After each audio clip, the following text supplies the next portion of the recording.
उमरगा तालुक्यामधलं जकेकुरवाडी गाव, या गावामध्ये रोज संध्याकाळी 6 वाजता एक भोंगा वाजतो आणि हा भोंगा वाजला रे वाजला की घरातले टीव्ही मोबाईल बंद होतात। 8 वाजेपर्यंत हेच चित्र असतं। पण हे गाव असं का करतं? 6 ते 8 या वेळेत गावात नेमकं काय घडतं बघूयात माझाचा रिपोर्ट।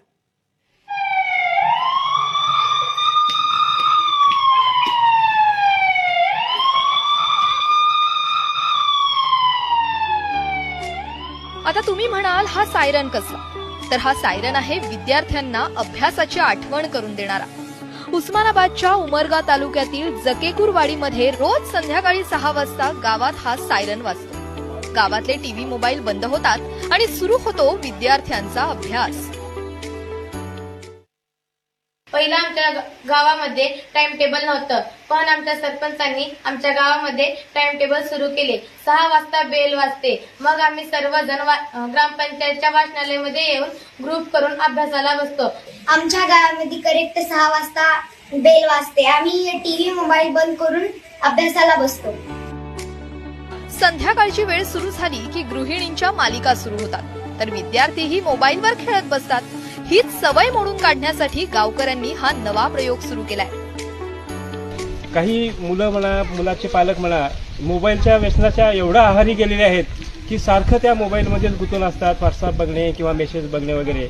मग काहीतरी शिस्त लागावी आणि त्यांना एक सवय असावी, त्यांना एक टाइम टेबल मिळावं, या हेतूने ग्रामपंचायत कार्यालयाच्या वतीने असा एक उपक्रम राबवण्यात आला की संध्याकाळी 6 ते 8 या वेळेमध्ये कोणीही मोबाईल वापरायचा नाही। आणि विशेष म्हणजे या वेळेचा उपयोग मुलांच्या अभ्यासासाठी सुद्धा केला जातो। सारंग वाजतंय 7 ते 8 वाजेपर्यंत आम्ही टीव्ही मोबाईल बंद करता लेकरं अभ्यास करते ते। राज्यातील हा दुसरा प्रयोग आहे। यापूर्वी सांगलीच्या मोहितेवाडीतही असाच प्रयोग राबवण्यात आला होता। समाजामध्ये जाऊन समाजाचा दृष्टिकोन कुठेतरी काढायला शिकवला पाहिजे, म्हणून माझ्या डोक्यामध्ये एक संकल्पना या ठिकाणी सुचली।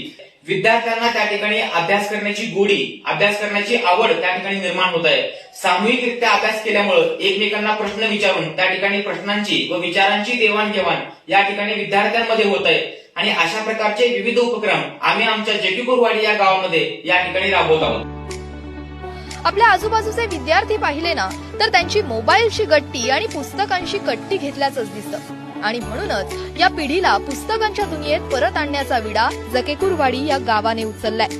इतर ग्रामपंचायतींनीही या गावाचा आदर्श घेण्यासारखा आहे। राहुल कुलकर्णीसह ब्युरो रिपोर्ट, एबीपी माझा, उस्मानाबाद। एबीपी माझा, उघडा डोळे बघा नीट।